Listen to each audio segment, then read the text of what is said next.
Deus, que maravilha. O Hildão hoje está cansado, bateu concreto o dia inteiro. Uhum. Mas é bom cansar um pouco, pois dorme bem. É verdade.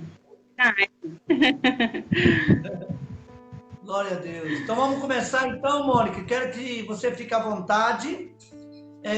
Como eu disse, eu acho que é melhor você colocar o assunto da maneira como você entende na sua profissão, né? Você lida com isso praticamente todos os dias, né? E depois você fazer uma análise, como você mesmo disse, dentro da própria palavra de Deus. E aí a gente vai conversando, vai surgir algumas perguntas aí também, né? Vamos ficar atentos. Aí tem uma equipe ali que está atenta ali nas perguntas. Se tiver alguma pergunta aí, vai trazer para cá e vamos passar para você. Tá ok. Vamos lá, então.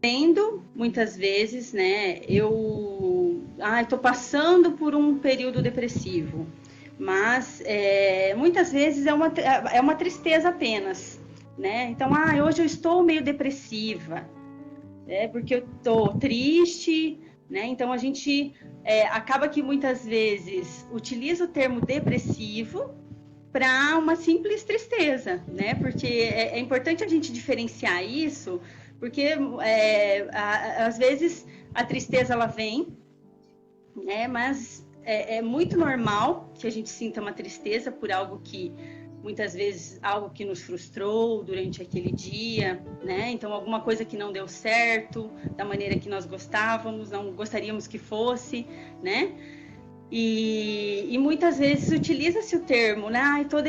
Acho que eu tô meio depressivo, né? Então, mas o termo depressão, né?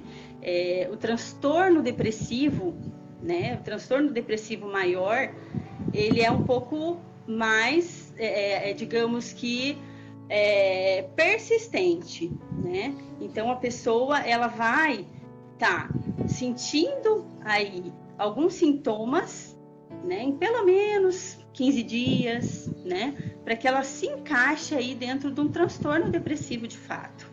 Então é importante a gente observar isso para que a gente não ache que, né, então eu fiquei aí 2 dias triste, né, não, o quadro de depressão, na realidade, para que a gente avalie que se realmente essa pessoa ela tem uma depressão, tem que ter um quadro mais persistente de alguns sintomas. Quais são esses sintomas? Principalmente, né, são 2, que é a perda de interesse pelas atividades que antes ela tinha, né? Então, a maior parte do dia dela, ela vai perder o interesse em estar no trabalho, ou o interesse mesmo de sair com os amigos, de estar entre amigos, de estar entre as pessoas queridas, né? E algumas vezes também, além da perda de interesse, nós temos também a apatia, aquela pessoa que muitas vezes ela vai estar querendo só ficar deitada durante o dia, uma tristeza, digamos que uma tristeza mais profunda, né? Onde ela vai querer passar a maior parte do tempo deitada, muitas vezes, não querendo fazer as coisas que antes ela fazia, né? Muitas vezes também, né, pastor, né, não só esses 2 sintomas maiores, mas também um aumento de peso, uma perda de peso. Está me ouvindo bem? Estou ouvindo, tem um comentário aí dentro daquilo que você está falando. Tem um comentário aí da Lourdes, a Lourdes de Santa Cruz do Rio Pardo, aqui no estado de São Paulo. Ela está dizendo aqui, o depoimento dela está bem em cima daquilo que você está falando. Está dizendo assim que a prima dela fica semanas inteiras sem conversar com ninguém, trancada no quarto. Isso. Então isso aí, no caso, então, estaria dentro disso que você está falando, né? A pessoa vai perdendo a vontade de estar no meio de outras pessoas, de ficar isolado, né? É isso, ela se isola, né? Então, a perda como eu falei, a perda de peso, muitas vezes é um dos sintomas também, ou ganho excessivo de peso, tá? Então, é importante a gente avaliar e a gente analisar esse conjunto de sintomas junto, né? Para que, de fato, possa ser uma depressão, né? Então, essas perdas que eu falei, às vezes a pessoa também vai sentir uma baixa de concentração, então uma dificuldade de memorizar as coisas, né, como antes, também. Que mais de sintomas assim que de fato a gente vai estar encaixando aí num quadro de depressão, transtorno depressivo maior que a gente fala. Eu falei a perda de interesse ou prazer em todas as atividades. Então, esse é bem importante também. Então, a pessoa ela passa a perder o interesse por aquilo que antes ela fazia, né? Essa tristeza profunda, um vazio, sem esperança, né, nas coisas. E isso é importante a gente ressaltar também, né? Ganho significativo de peso, que eu já falei. Agitação ou retardo psicomotor, aquela pessoa ela começa a ter lentidões no dia a dia dela, né? Ela quer só ficar ali parada igual essa pessoa que você falou, né? Essa pessoa que trouxe aí para nós essa contribuição, né? Ela também vai querer muitas vezes ficar por dificuldade de locomoção mesmo, o próprio motor dela, né? Porque assim, quando a gente tá num dia, digamos que a gente não tem uma depressão, tá? Então a gente tá fazendo as nossas atividades diárias. Quando a gente chega em casa, a gente sente um alívio daquele dia, né? Uma sensação gostosa, de prazer, tipo de dever cumprido, né? Então acabou aquele dia, eu consegui cumprir com as minhas atividades que eu me propus de ir, né? Fiz o meu trabalho. E já na depressão, a pessoa ela tem um cansaço, né, que a gente vê que é um cansaço mórbido, não é uma coisa, um cansaço gostoso, digamos assim, como a gente sente quando a gente termina o nosso dia, né? É um cansaço mórbido que me dificulta a fazer as coisas, a me movimentar, a sair do meu lugar como essa pessoa.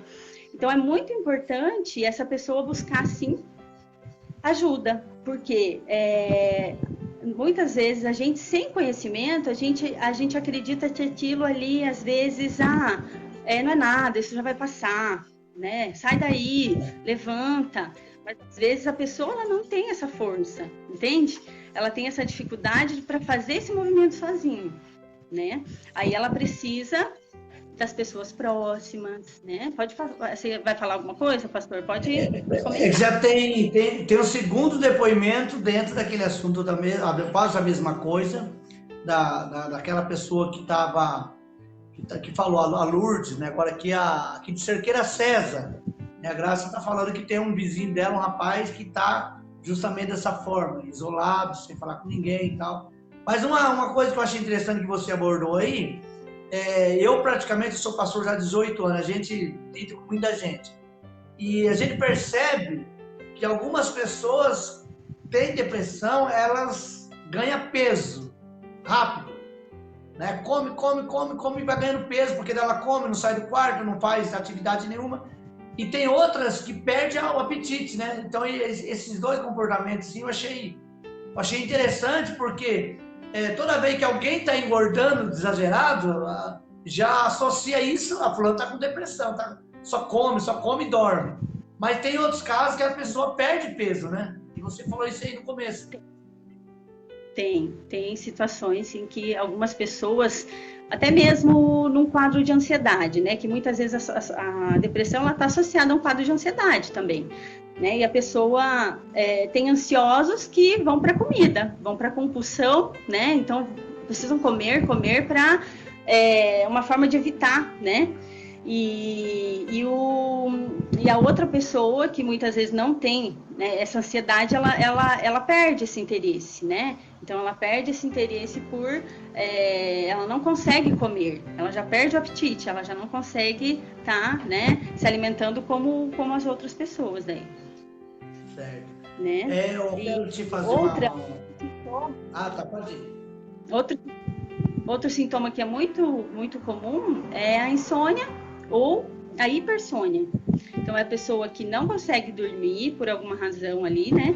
Ela não consegue tá tendo um sono tranquilo, acorda diversas vezes à noite, ou às vezes não consegue pegar no sono mesmo, fica a noite inteira acordada.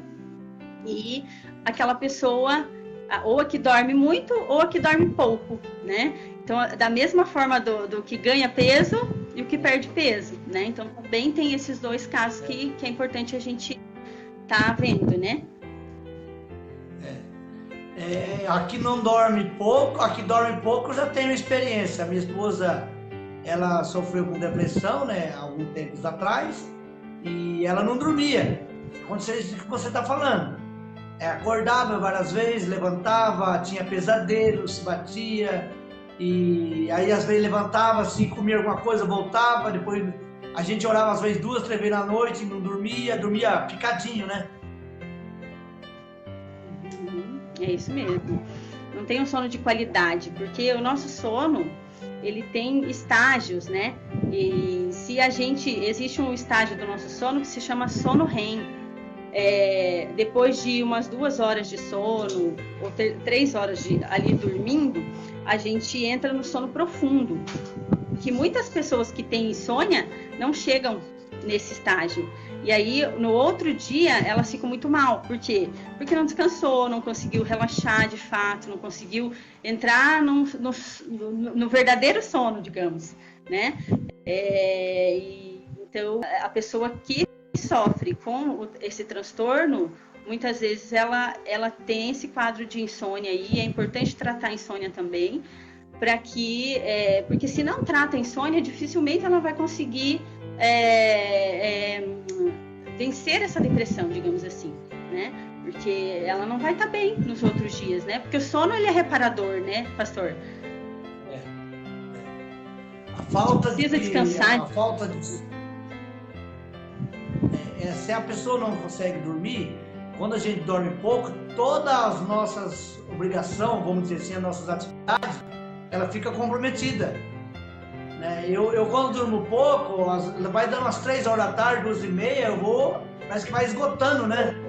E aí, para a pessoa que tem depressão, eu acredito que isso aí está dentro do que você está falando, traz ainda uma carga maior para ela, um desgaste maior, né? Sim, com certeza. Outro sintoma seria a agitação, né? Às vezes a gente vê em crianças ou adolescentes, é muito comum que a gente veja um quadro, a gente consiga observar um quadro de irritabilidade, tá? Então, a criança, ela fica muito irritada, o adolescente também, muitas vezes, né? Agitação ou retardo psicomotor, né? Então, quando eu falei, ou ele tem esse quadro de ficar só deitado, de não querer fazer as coisas, né? De caminhar, de querer sair do lugar. Ou ele tem uma agitação muito grande também. Ele pode ter uma agitação muito grande, né? Nós estamos aí, Mônica. Nós temos que ir interagindo, porque está chegando muitos depoimentos importantes, o pessoal está gostando. Nós estamos aí com uma irmã aqui da cidade, a Thaís Rosa. Ela tem uma filha, acho que é 8 anos que a menina dela tem. Está passando um problema dificílimo, está com crise de ansiedade, várias coisas. E ela está dando depoimento aí que há 2 meses que eles não sabem o que é dormir direito. E então, assim, não só a menina está sofrendo, mas toda a família está tendo esse desgaste aí também. Sim, com certeza, né? Principalmente porque é criança, e a criança, ela exige um cuidado maior dos pais, né? Aí o pai, né? Se ela não dorme, o pai também não vai dormir. Dificilmente o pai vai conseguir dormir, né? Vai estar ali junto com ele, junto com a criança, porque a criança, ela vai estar irritada, ou ela vai estar chorona, né? Porque ela vai querer, de alguma forma, ela vai exigir da atenção desses pais, né? E é mais difícil, você que trabalha nessa área, é mais difícil você cuidar. No caso, vamos supor que você tem aí vários casos, mas vamos supor que você está tratando aí de uma criança de 7, de 8, vamos pegar aqui nem a filha da Thaís, a Joana, de 8, e você tratar de um adulto, é mais difícil ou é igual? Então, pastor, na verdade, assim, eu sempre penso assim, que quanto mais novo, é mais fácil de ser trabalhado, sabe? Porque o adulto, ele, digamos que ele já tem as suas manias, as suas... Então, é um pouco mais, digamos que mais fácil, assim, você trabalhar quanto mais novo, sabe? Mas cada caso é um caso, né? Então, não tem como a gente... Né? Tem pacientes aí, eu atendo clientes há 2 anos, por exemplo, com depressão, né? Mas assim, lógico que esporadicamente hoje, né? Porque o nosso objetivo enquanto profissional não é que o paciente ou o cliente ele tenha uma dependência da gente, mas que ele seja autônomo, ele tenha autonomia para ele conseguir fazer essas coisas sozinho. Mas no passar dos dias ou dos meses, às vezes ele vai ter alguma crise, alguma situação que foi difícil ali para ele, mas ele já se conhece muito melhor, trabalhou esse autoconhecimento, sabe como lidar com essas crises, né? E assim, às vezes ele volta para fazer alguma orientação, alguma coisa nesse sentido, né? A Thaís aí está sendo super importante essa live, eu acredito, para ela. Ela está ajudando muito. A filha dela, a Joana, ela tem 118 de QI e ela tem 53% já de depressão. E ela é hiper. Ó, 39% acima do autismo severo foi o desconsiderado hoje. Não tivemos boas notícias e teremos que começar do zero novamente. Para você ver como é que assim as coisas de Deus é interessante, né? No dia que a gente se conheceu, logo eu já falei. Você falou, eu nunca fiz uma live, eu comentei que eu fazia as lives. Eu já naquele dia eu já pensei em fazer uma live com você. Olha como é que Deus trabalha. Olha só como que essa live, né, para alguns não representa muito, mas para quem está vivendo o problema, né, está ajudando. Né? Então, aí depois nós vamos fechar no final, não vou poder me esquecer de você dar alguns conselhos, né, para essas pessoas que você acha importante. Mas vamos continuar. Sim. Então, nós estamos falando agora, inicialmente, dos sintomas, né? Quais sintomas que a gente percebe, assim, que são mais frequentes, né? Então, se a gente percebe aí 2, 3 desses sintomas decorrentes, né? Durante aí mais de 2 semanas, né? Porque lá no critério diagnóstico que o médico utiliza para fazer um diagnóstico, nós não podemos fazer, mas a gente consegue identificar a partir dos sintomas, né? Quem vai dar o diagnóstico é o médico, é o psiquiatra, ele que vai avaliar e dizer se tem ou não, né? Mas você observar que a partir de 2 semanas, se a pessoa ela tem esses sintomas muito fortes ou, né, muito recorrentes aí há 1 mês ou até mais que isso, é importante que se busque ajuda, né? Porque em algumas situações, principalmente nesses casos que a gente vê de pessoas que não querem sair do quarto, de pessoas que estão num estágio, digamos que mais... Porque a depressão ela vai ter estágios, né? Então, ela tem o estágio leve, moderado e grave. Então, provavelmente essa pessoa, quando ela não sai do quarto, ela já está num quadro de moderado a grave. Né? Então, a ajuda só da psicoterapia, só do psicólogo, dificilmente ele vai conseguir sozinho. Então, essa pessoa vai precisar de um medicamento para ela conseguir... Eu falo assim, que a medicação, ela ajuda em torno de 40% a 50%, né? Ela não vai ajudar 100%, entende? E aí, associado à psicoterapia, o atendimento psicológico, ele vai conseguir lidar com esses sintomas dele, né? O que ele precisa fazer para ele sair? Porque o medicamento, né, no caso, a pessoa começa a tomar o medicamento, ele vai se acalmando, né? E quando ele tá sem o medicamento, ele fica meio transtornado. Então, ele não consegue raciocinar direito. O medicamento, ele vai se acalmando e ele consegue depois, né? Daí eu vi o que o psicólogo fala, né? Isso. Então, se ele está, digamos que numa depressão, uma depressão mais leve, que são sintomas onde são mais leves, que a pessoa ela tem esses sintomas que eu falei, mas de uma forma mais leve, a gente até consegue trabalhar na terapia só, né? Não precisa encaminhar para um psiquiatra, mas quando ela está numa moderada grave, aí já é um encaminhamento para o psiquiatra, porque às vezes a família vem com esse indivíduo, né, para a terapia, e essa pessoa ela não vai dar continuidade, porque ela não consegue, ela não tem essa força para caminhar sozinha, sabe? Então a medicação ela já vai dar um estalo ali, a pessoa já vai conseguir fazer um pouco mais de movimento, né, daquilo que ela estava fazendo, né, daquilo que ela não estava mais fazendo, e aí ela inicia com o tratamento psicológico também, né, para que ela possa estar trabalhando aí esses sintomas, pensamentos, sentimentos, né, porque a depressão ela está muito ligada a isso, né, qual outro tipo de sintoma que é muito frequente? É a ruminação que a gente fala. Então, a pessoa ela começa a ruminar, a sempre reclamar. A gente vê que a ruminação ela é muito comum. E a ruminação ela vem de pensamentos que a gente tem que são errôneos, pensamentos errados, né? De situações que eu estou vivendo e que eu avalio como eu estou sempre ruim, a minha vida, né? Eu não vale ou enfim, tem vários tipos de ruminação. Se colocando para baixo, né? Pessoas colocam para baixo.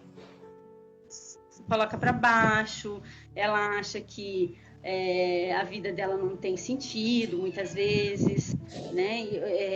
Um dos sintomas, né, quando a pessoa está muito, digamos, numa depressão de moderada grave, é o tentar contra a própria vida, né? Então, esse é um dos sintomas, a pessoa não querer mais viver, né? A pessoa ter sentimentos e pensamentos de morte, né? Isso, num quadro de moderado a grave, é muito comum que as pessoas tenham esses pensamentos. Eu já pensei em tirar minha vida algumas vezes, ou eu já tive, né? Eu já tentei, já tive tentativas, já fiz tentativas, né? E é bem importante, nesses casos, principalmente, lógico, né, a busca de um profissional que possa estar ajudando. Deixa eu te fazer uma pergunta.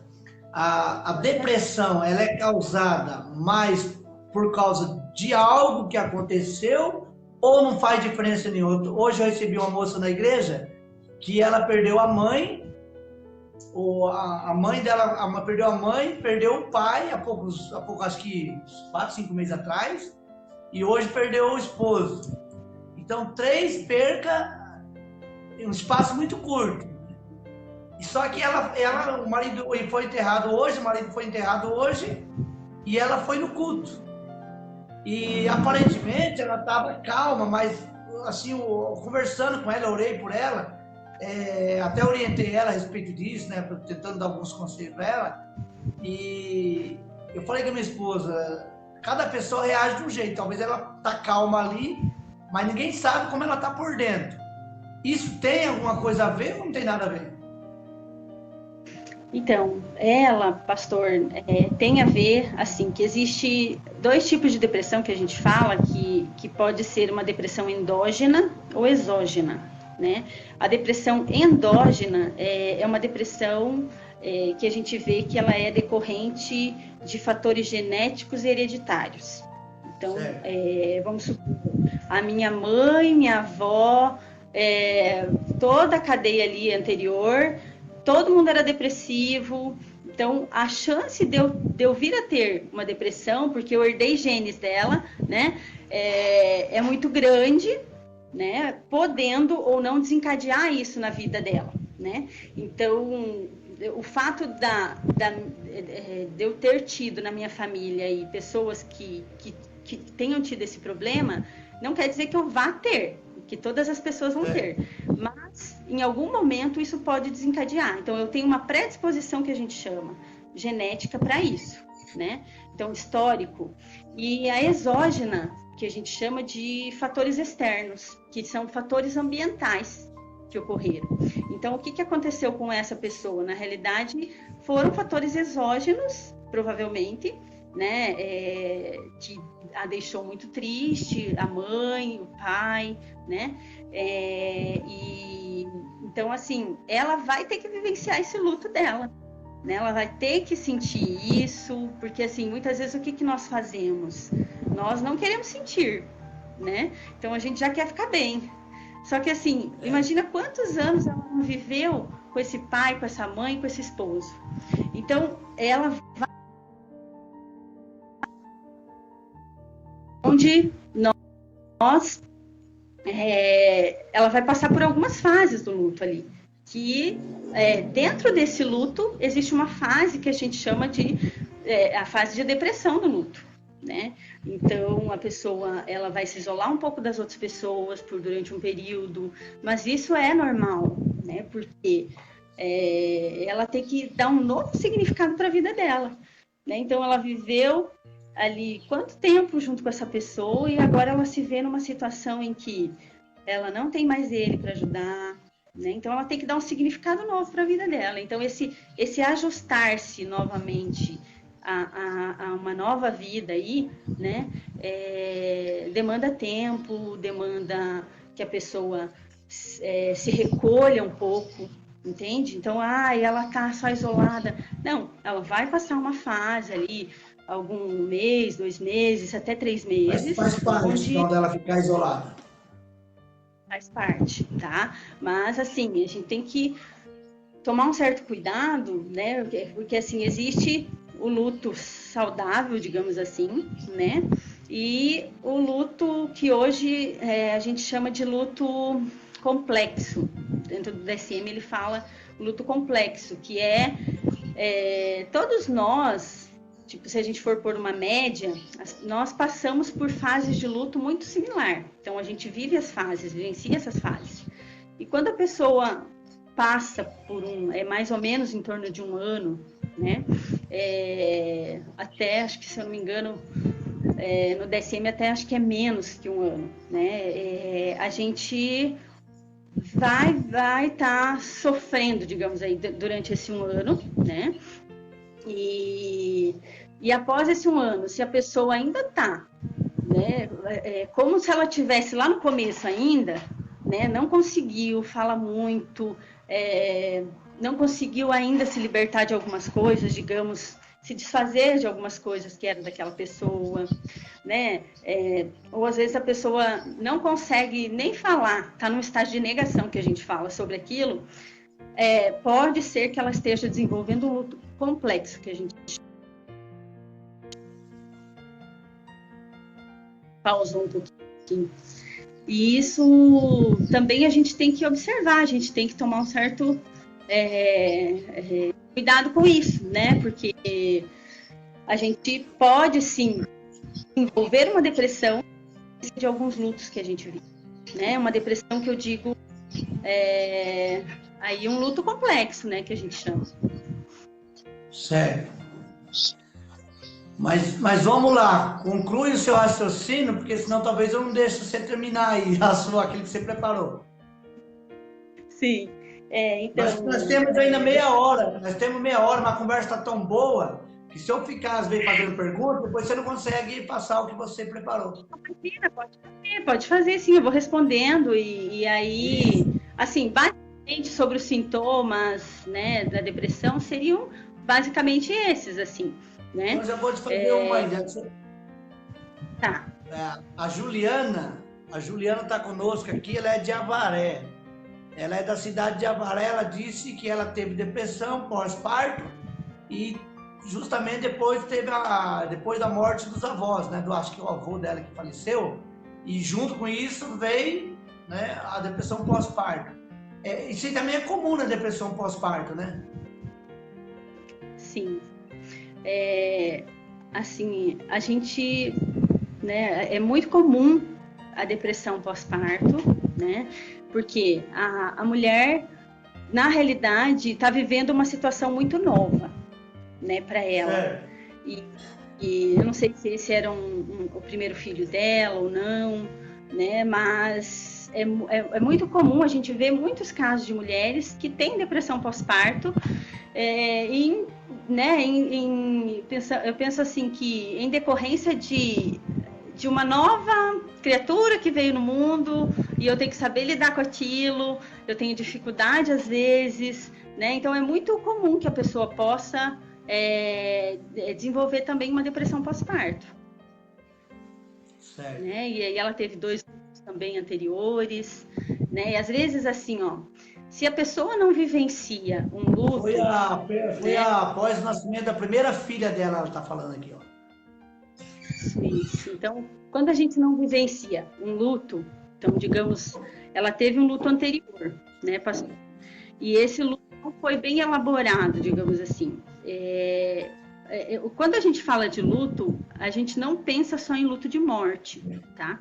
Porque o luto a gente vivencia não só quando a gente perde alguém que a gente gosta porque ela morreu, tá? Mas existem lutos simbólicos, que a gente chama, que é, por exemplo, uma pessoa que tem um declínio social. Ela tinha bens, e aí, de repente, ela perde tudo.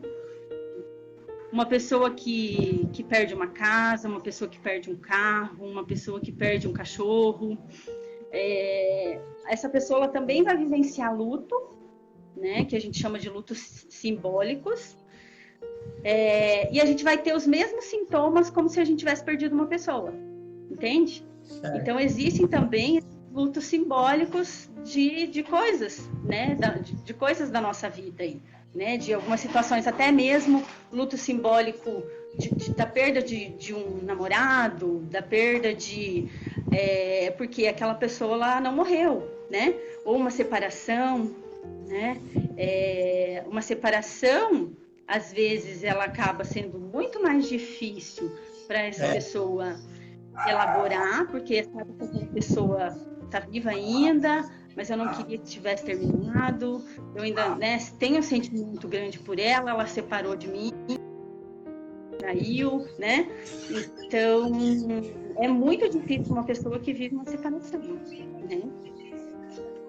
Só pensando aí nos diversos lutos que a gente vive na nossa vida, né? Essa questão das pessoas quando tem percas material, eu acredito, eu vejo muito isso aí, né? A gente observa muito. As pessoas parecem que não sabem lidar, né, com a perca, né? Com a perca no geral. E quando o cara é pobre e fica rico, é mais fácil. Mas quando ele tem uma vida boa e ele perde tudo, né? Aí ele não sabe lidar, né, com a perca. E eu percebo muito isso, pessoas que aqui na cidade já teve pessoas que se matou, né, por causa disso. Então me parece, eu não entendo nada, mas me parece, dentro disso que você está falando, que nós temos uma dificuldade de lidar com as percas. Perdi meu irmão em janeiro, né, dia 20 de janeiro, e nós não aceitamos a perca, né?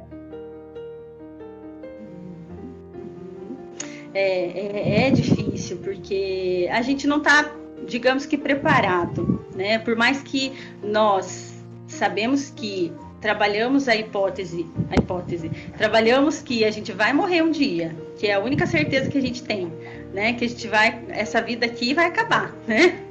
Mas quando chega, né, e principalmente por uma situação de tragédia ou uma situação que não é, digamos que não é uma situação natural, onde você adoece e você está com, digamos, com uma doença e você sabe que você pode morrer daquela doença, né? Isso é muito difícil também, né? Para que a gente consiga superar, né? Trabalhar esse luto, demanda um tempinho também, né? Todo luto, ele vai demandar um tempo, né? Mas assim, não existe luto, como que eu posso dizer? Luto que não pode ser superado, né? Então a gente tem lutos que são muito mais difíceis, pastor, que, por exemplo, o luto, a perda de um filho que tirou a vida, alguém que tirou a própria vida, ou lutos que são muito complicados também, são perdas de pessoas que somem. Esses são os lutos mais difíceis, né? Porque as Não pessoas aceita, somem e... Isso, porque daí assim, você fica naquela... Não, eu não vi, a pessoa não morreu, a pessoa sumiu, ela não... tem aquela eterna esperança de que aquela pessoa ainda vai voltar, porque você não sabe se ela morreu, né? Então, é um luto muito complicado também. E dentro da sua profissão, você já provavelmente já orientou muitos crentes e não crentes, pessoas evangélicas, né? E não evangélicas. Tem muito crente com depressão, e se é mais difícil tratar ajudar uma pessoa que é de dentro da igreja e ficou, vamos pegar aqui o pior estágio, igual você falou, no grau mais avançado da depressão. É mais difícil, é comum crente com depressão, e se é mais difícil ou se é igual? Você ajudar uma pessoa que está com depressão? Sim, eu acredito que, assim, eu já atendi os dois casos, né? Eu atendi casos de pessoas que são crentes, né? E pessoas que não são, né? E eu penso que da mesma forma, não tem, pastor, eu nunca atendi casos muito graves, tá? Então, normalmente os casos são moderados a leves, assim. Um quadro muito grave, eu acho que, agora eu estou tentando me lembrar, assim, não, eu atendi alguns sim, mas assim, eu não consigo fazer essa distinção, sabe? Eu acho que não por ter... pode falar. Difícil essa pergunta, por quê? Porque há uma tese, né, que crente não pode ficar depressivo, não fica depressivo. Porque crente tem que ser cheio do Espírito Santo, o crente conhece a palavra, você já ouviu essa história. Então, dentro disso que eu estou te fazendo essa pergunta, entendeu? Sim, sim. E até antes mesmo da gente iniciar, né, eu já pensei, né, nessa questão mesmo, e assim, eu penso, pastor, que na palavra a gente não encontra em nenhum momento algum lugar que diga que a depressão que a depressão é pecado, né? E que a depressão é falta de fé, né? Então a gente não encontra isso, né? Mas a gente vê sim que a pessoa, quando ela tem a fé, né? Isso, quando a gente tem um sentido para a nossa vida, a gente dá um sentido para a nossa vida. Quando a gente não tem fé, a gente passa a não ter sentido muitas vezes. A nossa vida não tem muito sentido. Então, eu não tenho, tá, acabou isso aqui, daí, né? E aí eu não tenho mais nada. Então, muitas vezes, a vida fica uma vida sem sentido, né? Então, quando a gente não tem sentido, existe um vazio muito maior, né? E isso é muito comum mesmo a gente ouvir, né? De dizer que o pastor não pode ter depressão, né? Mas a gente vê que é muito comum, né? Assim como outras pessoas que não acreditam aí, né, em Deus, nada. E então, assim, eu ia fechar o raciocínio, porque me fugiu agora o que eu ia falar. Mas, enfim,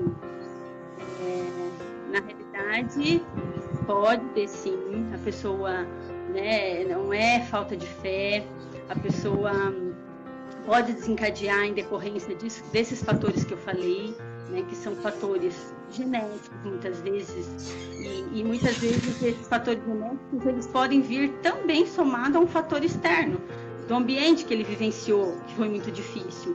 E se a gente for ver até, aí entrando na questão da palavra mesmo, né, a gente vai ver que vários homens de Deus viveram depressão, não é verdade? Então, a gente pode citar alguns aí da Bíblia, né? A gente pode citar o profeta Elias, né? A gente pode citar Jó, até Davi, não é verdade? Então, todos eles, né? Só esse termo, esse termo depressão, ele é contemporâneo. Então, é um termo que ele veio a partir de 1800 e pouco, ali do século XIX. Então, a gente não vai encontrar esse termo específico, mas a gente vai encontrar, sim, pessoas que viveram profunda tristeza, né? Angústias e desejo de morrer. Que esses são sintomas, né, de pessoas que não... Elias mesmo, né? Ele viveu uma batalha muito grande aqui, onde ele conseguiu... Ele lutou com não sei quantos soldados, acho que 400 soldados, né? Se eu não me engano. O total é 850, porque era 400, né?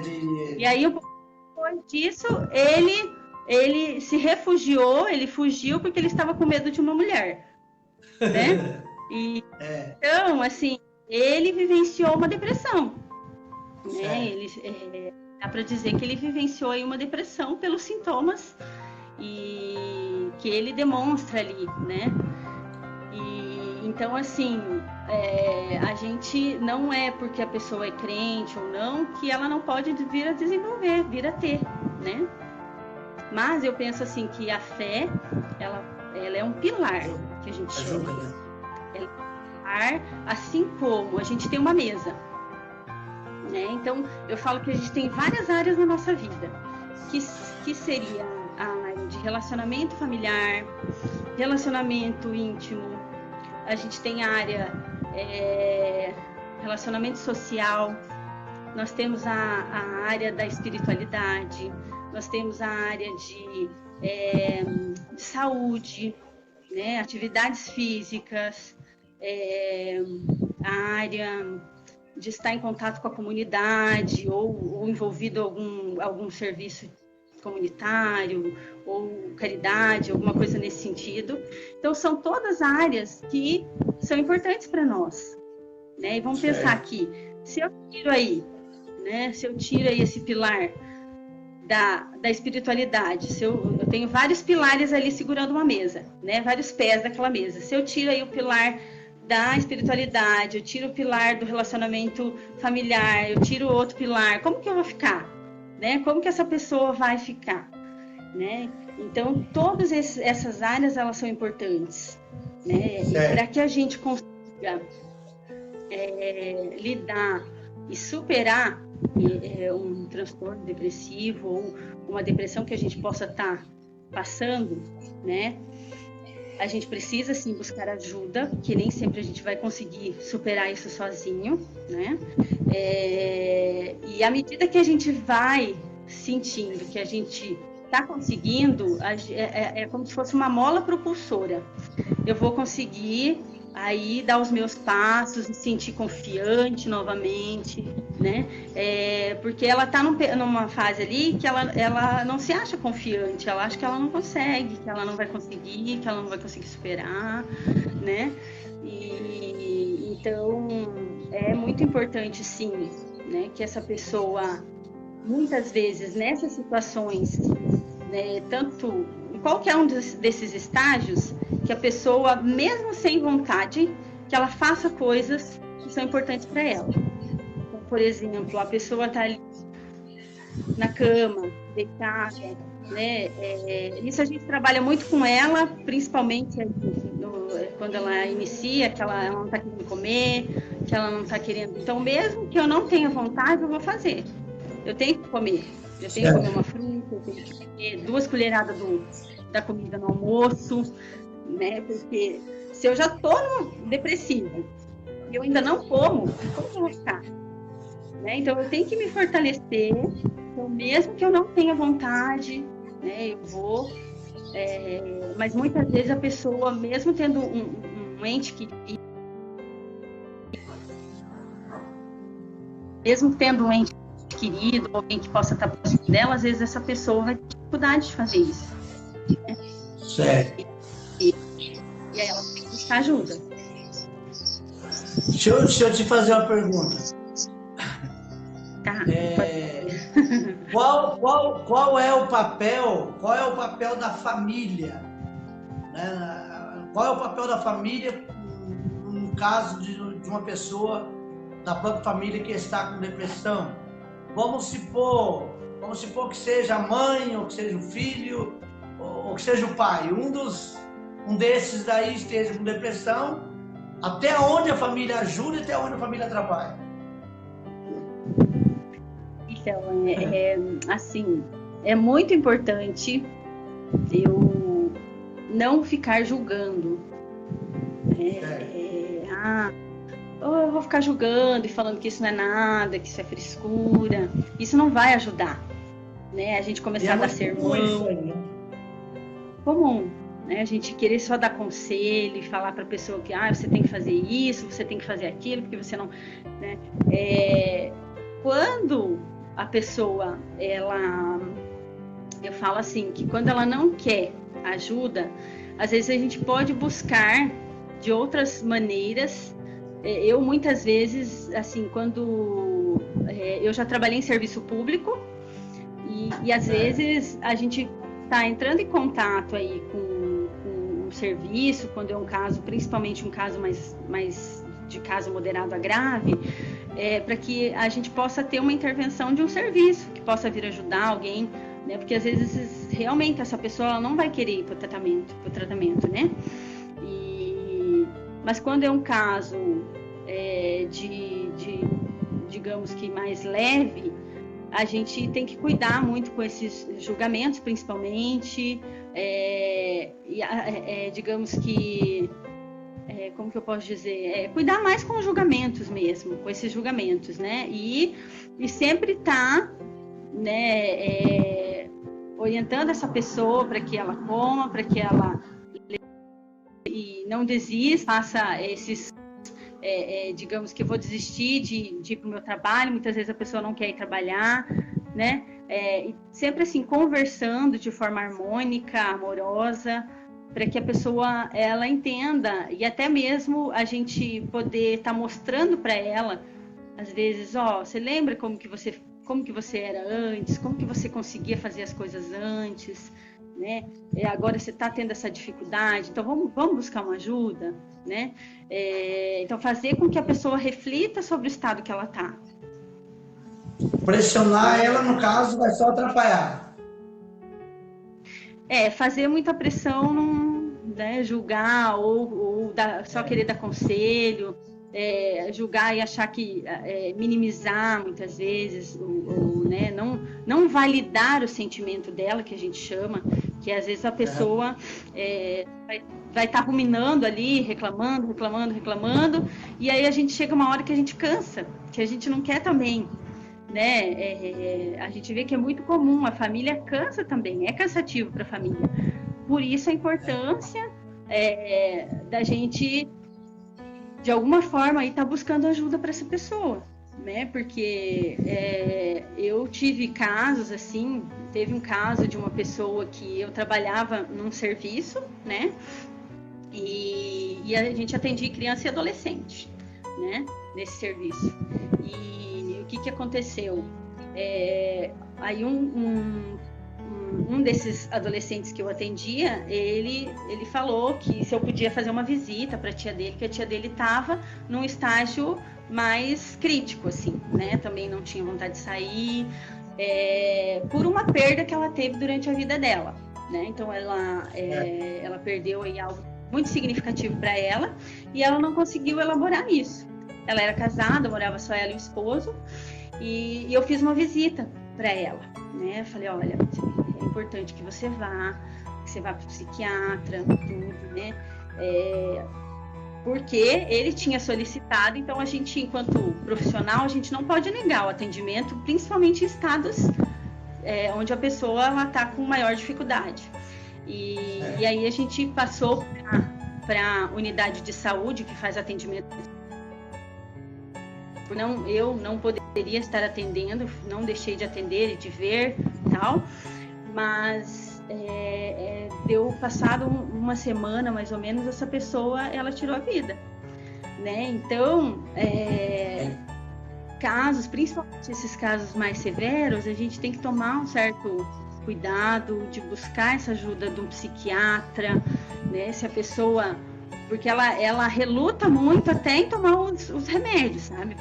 Tem muitas pessoas que têm muita dificuldade de tomar medicamento. Né? Existe, né? Existem, né? E a gente sabe que o medicamento ele não vai ser de imediato. Tomo hoje, amanhã eu já estou bem. Né? Nós sabemos que tem prazo aí, os 20 dias, 40 dias para a pessoa começar a sentir, né? Mas hoje eu penso que está muito parecido. Oi? Demora aí uns 15, 20 dias para a pessoa começar a sentir a diferença do tratamento, né?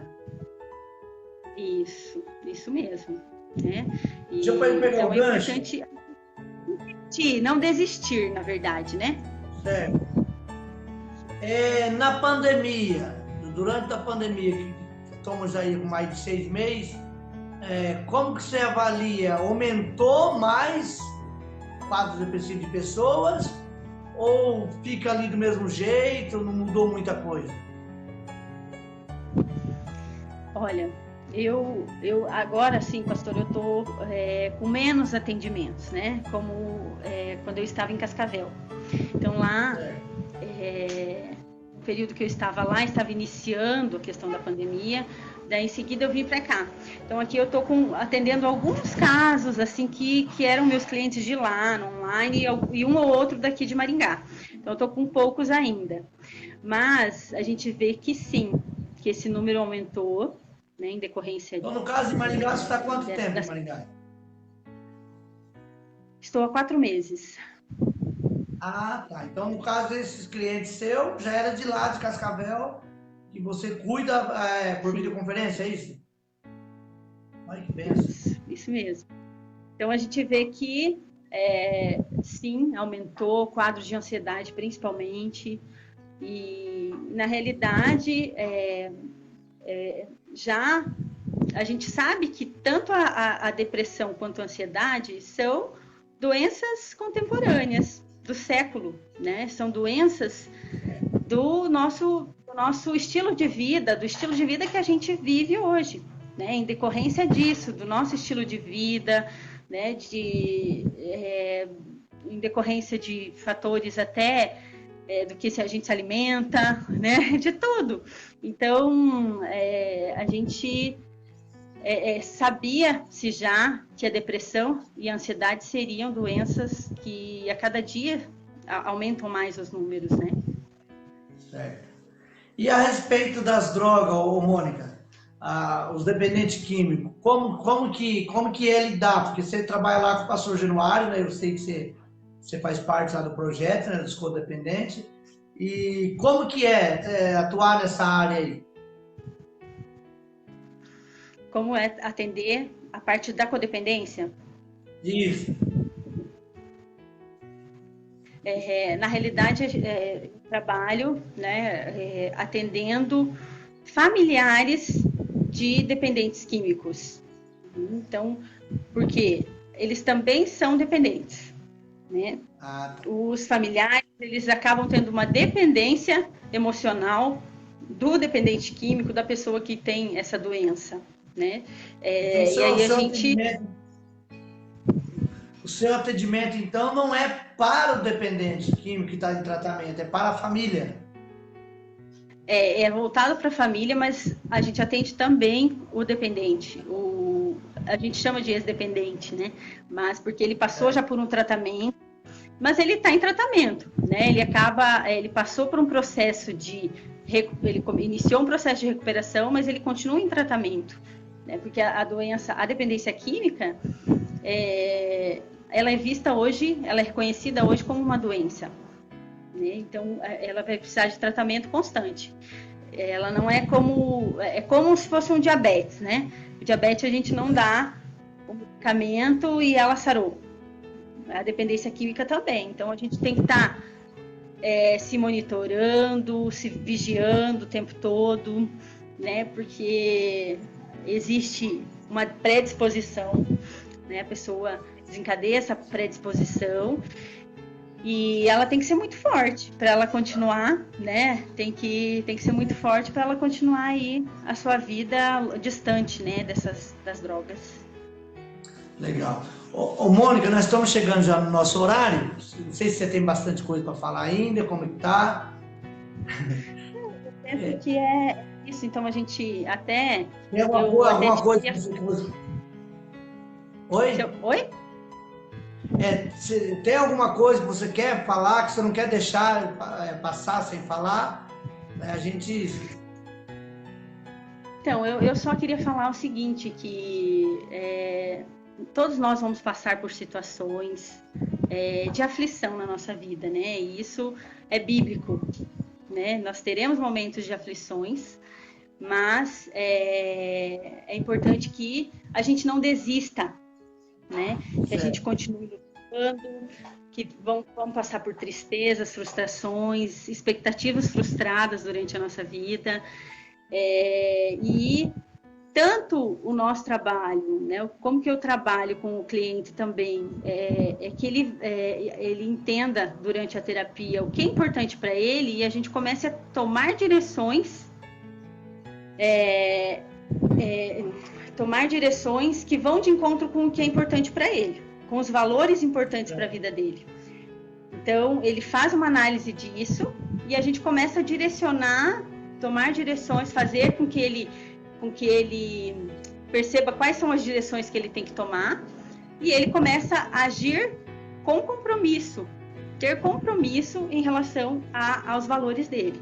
Então, é importante sim, né, que a gente não desista, né, que a gente, mesmo diante de todas as dificuldades do momento que a gente está vivendo hoje, que a gente sabe que as portas se fecham, mas portas se abrem também, não é verdade? Certo. Então, pode falar. Deixa eu aproveitar aí, me veio um pensamento aqui. Nas suas consultas aí, você chega em algum momento, você está lidando com o camarada lá, você chega a um ponto que você usa a palavra de Deus para orientar a pessoa, ou você nunca você fez isso? Olha, pastor, na realidade, a gente pensa nesses pilares que eu falo, né? A gente vai avaliar esses pilares que são importantes da nossa vida e a pessoa ela vai falar da fé dela, da espiritualidade dela, e aí assim a gente entra no assunto, mas a gente não orienta no sentido, você tem que fazer isso, ou você tem que pensar assim, mas a gente trabalha com o cliente para que ele entenda o quanto a fé é importante, o quanto a fé nos ajuda. Porque esse assunto da depressão, a fé, ela reanima a pessoa, né? Ela levanta a pessoa. Então, quando nós trabalhamos a fé da pessoa, eu já tive pessoas que estavam querendo se matar, pessoas que estavam se separando, pessoas que tinham de morar na rua. E aí você vai conversando, o pastor Januário é o grande exemplo nosso aí, tanto jeito que ele já cuidou, né? Então você consegue pôr na cabeça da pessoa que ele não é um verme, que ele não é um lixo, né? Que Deus faz dele, que pode mudar a vida dele, que ele é importante para Deus e tal. E aí, de repente, aquilo vai entrando no coração da pessoa e aos poucos ela vai reagindo. É nesse sentido que eu fiz a pergunta, não assim que você pregar para eles, mas você usar, né? Como você já me respondeu, falando da fé, você usar, né, sutilmente os seus conhecimentos da Bíblia, né, da palavra de Deus, você sabendo que tem coisa que a medicina não vai resolver, né, o medicamento não vai resolver, mas você, como uma serva de Deus, uma orientação sua talvez pode ajudar nesse sentido que eu fiz a pergunta. Sim. Muitas vezes essa pessoa, quando se encontra num estágio desse, às vezes ela não encontra um sentido, esperança de vida, né? E então é importante que quando a gente começa, às vezes, a trabalhar com o cliente, ele vai começando a ver esperança e começa a entender que existe um sentido para a vida, sabe? Trabalhar esse sentido de vida para ele, para que ele consiga perceber que a vida não não chegou ao fim, como ele acredita muitas vezes, que ele não é isso que ele muitas vezes fala que ele é. E quando ele se sente acolhido, seja por um pastor ou por um profissional que possa estar também auxiliando ele aí, ele começa a sentir que ele tem, sim, ele é uma pessoa que tem qualidades, pessoa que, né, assim como qualquer outra, que muitas vezes isso estava desacreditado, ou ele, por algum motivo aí, ele perdeu-se isso, né? Então, a pessoa, né, não dessa maneira como você falou, né, pregando, mas dando sentido ou procurando mostrar caminhos aí para que ele Isso. isso. Tomar um rumo, né? Glória a Deus. Isso. Agora nós já estamos encerrando. Queria te perguntar se você atende, tá pegando consulta, né, por videoconferência, se você está atendendo, se alguém que está aí, provavelmente algumas pessoas que te ouviu a sua orientação, né, aí a nossa conversa, e de repente essa pessoa ela precisa de ajuda e quer contratar você, vamos supor assim, não sei se é isso que eu posso dizer, se é contratar o seu serviço, né? Ela pode entrar em contato com você? Pode entrar sim. Eu atendo, faço atendimento online hoje e estou iniciando esse projeto com o pastor Januário daqui, né? Esse trabalho com os codependentes, que é um trabalho voluntário, né? Onde a gente vai estar atendendo as famílias, essas famílias, dando esse suporte para essas famílias, que a gente vê o quanto isso é importante e a gente vê que também é um trabalho que demanda, como que eu posso dizer? É um trabalho que não tem, né? Então, falta esse trabalho, na verdade. Porque a pessoa sai do internamento, muitas vezes, ela acaba não tendo esse suporte depois, né? Então, e aí eu estou iniciando esse projeto com ele e estou aceitando, sim. Eu né, volta e meia eu recebo um ou outro de lá ainda, de Cascavel, aqui de Maringá. Então eu tenho poucos ainda, porque não conheço muita gente aqui. Já né? tem uma de Arandu, né? Oi? Tem uma de Arandu. Né? Sim. Quero te agradecer, viu, Mônica? Quero te agradecer pela força que você deu para minha filha, que você está dando. Só Deus para te recompensar, você sabe disso. Eu não estou fazendo isso aí para te bajular, não. É porque a Bíblia diz da honra a quem tem honra. E o trabalho que você vem exercendo com ela está sendo fundamental para a recuperação dela. Esther já é uma outra pessoa. Então eu quero te agradecer bastante. Que Deus possa continuar te abençoando, né? Que seja uma mulher abençoada, ter uma família abençoada. Mas que Deus continue te abençoando poderosamente. E aí os irmãos que estão aí na live, as pessoas que não são da igreja, de outra cidade, né, entre em contato com a Mônica ou pelo mensagem, não sei se ela pode deixar o telefone no comentário. Né? Posso deixar. Aí você pode deixar nos comentários, fica mais fácil para a pessoa usar o Zap, né? O pessoal usar o Zap. E então entre em contato com a Mônica, conversa com ela, ouve, né, as propostas dela, como que funciona, que eu não sei como que funciona. Mas será uma bênção, né? Nós temos referência do pastor Januário, que a Mônica é uma excelente pessoa, uma grande serva de Deus. Então, pastor Januário, a gente conhece há muito tempo, a Mônica já estamos conhecendo agora, mas só de você se colocar de voluntária, né? Toda pessoa que faz algo que não ganha, né? Não está fazendo aquilo por dinheiro, já é digno da gente, né, glorificar a Deus pela sua vida e exaltar a sua atitude, porque hoje em dia ninguém faz nada de graça, né? Eu trabalho aqui, às vezes eu vou internar uma pessoa na clínica, para mim, colocar a pessoa lá, meu irmão tem uma clínica em Bofete, né, chama comunidade terapêutica, para mim fazer a ponte, as pessoas perguntam quanto que eu cobro. Gente, eu só vou ligar na clínica e fazer a ponte para a família, né? Então, infelizmente, ninguém faz nada de graça. As pessoas... porque muitas pessoas ganham fazendo isso, né? Ganham fazendo essas captações que eles têm, né? E acham que a gente é igual, né? Então, e parabéns pelo seu trabalho com o pastor Januário. E vamos ver se a gente faz mais uma próxima. Aí vamos ver se a gente faz uma próxima aí, já pegamos a primeira, para ter experiência. Você pode orar por nós aí, pelo pessoal? Sim. Então, vamos lá então.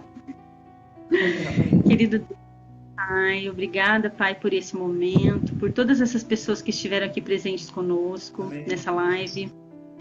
Que o Senhor possa estar dando aí vitória para a vida de cada uma delas, sabedoria, E para cada um desses que estiveram aqui e estão passando por alguma situação na sua família ou fora dela, que conheça alguém, né, que também dê sabedoria para que essas pessoas consigam estar lidando com essa situação, né, para que a gente venha ter aí momentos de tranquilidade, mesmo sabendo que a gente vai passar por difíceis na nossa vida, mas que o Senhor esteja presente junto conosco, nos dê aí um final de semana abençoado, né, na paz do Senhor Jesus, né, é em nome dele que eu oro. Amém. Amém. Glória a Deus. Você congrega com o pastor Gilmar, é isso? Sim. Uhum. Glória a Deus. Amém. Mônica, Deus abençoe, muito obrigado pelo tempo que você se dispôs a estar aqui conosco. Eu tenho certeza aí que foi muito importante para muita gente, para mim foi importante esse bate-papo nosso aí, muito legal. Na próxima vez a gente pega uma pessoa que está em tratamento para trazer aqui, para a gente conversar junto, ou uma pessoa que já foi curada, vamos ver uma coisa bem legal. Né? Como eu ia fazer a respeito da obesidade, e talvez a gente pode fazer isso, né? Aí a gente faz primeiro uma pequena pauta com a pessoa que teve obesidade, você ouve a conversa e depois você faz aí uma avaliação e dá o seu parecer em si. Eu acho que dá para a gente fazer um trabalho legal. A gente pode, assim como você já está de voluntário com o pastor Januário, você já está fazendo mais um serviço voluntário aqui na Oração Sem Fronteira. Muito obrigada, eu agradeço também o convite, tá bom? E nos vemos então na próxima. Obrigada a todos que estiveram aí presentes conosco. Tá bom? Tá bom, Mônica. Tá bom, tchau. Fica com Deus. Fica com Deus. Um abraço para todos aí, tá? Tchau. Irmãos e irmãos, glória a Deus. Que bênção. Recebemos aqui a doutora Mônica na nossa live Oração Sem Fronteira de hoje, tratando sobre a depressão, muitas explicações importantes. E nós vamos encerrando essa oração. Ela já orou, então eu quero só encerrar como nós encerramos todo dia, dizendo que tudo pode ser mudado através da oração, porque a oração não tem fronteira. Abraço a todos. Amanhã não haverá live ao meio-dia, que eu vou estar dando uma palestra amanhã no projeto social aqui. Então amanhã não haverá live ao meio-dia. Abraço, até a próxima. Fica com Deus, meus irmãos. Tchau.